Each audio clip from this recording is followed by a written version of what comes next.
Voici deux femmes qui ont été surprises en train d'essayer de manger le fils de leur coépouse dans la sorcellerie. Histoire vraie, l'affaire se passe au Gabon, plus précisément dans un village à Lambaréné. Seuls les Gabonais vont connaître, ou du moins ceux qui maîtrisent le Gabon. Dans ce village-là, il y avait dans une concession 3 femmes qui vivaient en concubinage. Je me demandais pas pourquoi. Bon, le monsieur à qui elles étaient en concubinage est décédé, donc elles restaient tous les 3 dans une concession. Bon, une d'entre elles avait un enfant, un garçon plus précisément, et les 2 autres n'avaient pas d'enfant. Du moins, à chaque fois qu'elles avaient des enfants, soit elles faisaient des fausses couches, soit ils avaient des maladies bizarres, ceci, cela, on ne comprenait rien, mais les enfants, soit ils partaient avant de sortir, soit ils sortaient et ils partaient directement. Ce qui fait donc que parmi les 3 là, une seule avait réussi à élever ses enfants. Un jour donc, cette dernière donc a voulu partir au champ pour prendre des provisions. Mais le problème est que son champ se situait très loin du village et qui plus est, il fallait qu'elle traverse une rivière. Ce qui fait qu'elle était au moins à 2 ou 3 jours de voyage. Là maintenant, elle ne savait pas quoi faire et ses coépouses lui ont proposé que non, si tu veux, tu nous laisses ton enfant, on le suivait et tu peux faire ce que tu as fait. Nous sommes quand même une famille, on doit s'entraider. Cette dernière un peu douté, mais après, elle a accepté. Elle n'avait pas trop le choix. Elle les a donc confié son fils et elle est partie dans son champ. Elle est partie faire son voyage et tout et tout. Après donc 3 jours à son retour, déjà à distance sur sa pirogue, elle voit comme s'il y a l'attroupement chez elle. Dès qu'elle arrive, elle débarque, elle avait ses sacs de provisions sur elle. Elle arrive subitement, les gars commencent à l'accueillir avec les larmes, les pleurs. Elle dit mais qu'est-ce qui se passe? Elle s'approche un peu.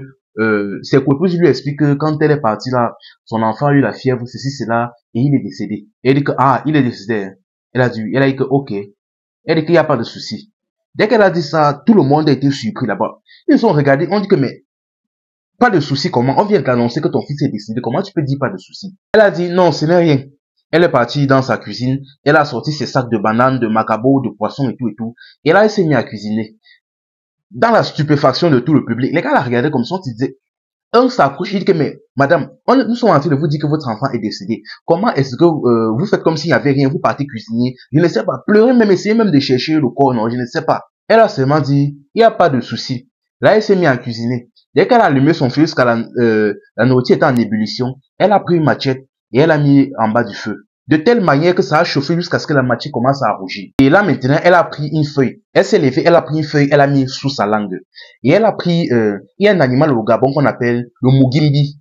Seuls les Gabonais vont connaître. Elle a donc pris cet animal-là, elle a pris les urines de cet animal-là et elle s'est nettoyé les yeux avec. Et elle a retiré sa machette du feu, elle s'est approchée au milieu dans la foule, elle s'est approchée au niveau de ses 2 coépouses. Elle a dit, où est mon enfant? Je veux mon enfant. Elle dit que mais on vient de dire que ton enfant est décédé, ceci, cela. Comment est-ce que tu lui demandes où est ton enfant? Elle a dit que pardon, quand je suis parti, mon enfant était bien portant, il n'avait pas de problème, il n'était pas malade quoi que ce soit, je connais mon enfant, c'est moi qui l'élève. Je pars à peine 3 jours, vous venez me dire qu'il a eu la fièvre, il est décédé. Ça vous prend par où? Que les trucs que vous faites souvent là, les trucs que vous faites souvent, vous mangez vos enfants entre vous là, gardez ça pour vous et rendez-moi mon enfant. Elles ont encore voulu discuter au point de faire une scène. Un coup de machette est parti et ça a blessé le pied d'une des femmes. Là, tout le monde s'est échappé dans leur calebasse. Elle a insisté tellement, elle était tellement menaçante que finalement les 2 femmes se sont résignées. Elles se sont levées, elles sont parties dans leur casse, elles ont retiré chacun plusieurs vases. Et elles ont posé au milieu de la cour, dit que voilà ton enfant. Dans chacune des vases, il y avait soit des bananes, soit des morceaux de poisson, soit des. Elle a dit que voilà les morceaux du corps de son enfant. Elle a dit que je veux mon enfant intact. On a donc appelé des gros bras dans la cour, qui étaient présents dans la cour. Ils ont soulevé les calebasses, ils ont déversé la nourriture.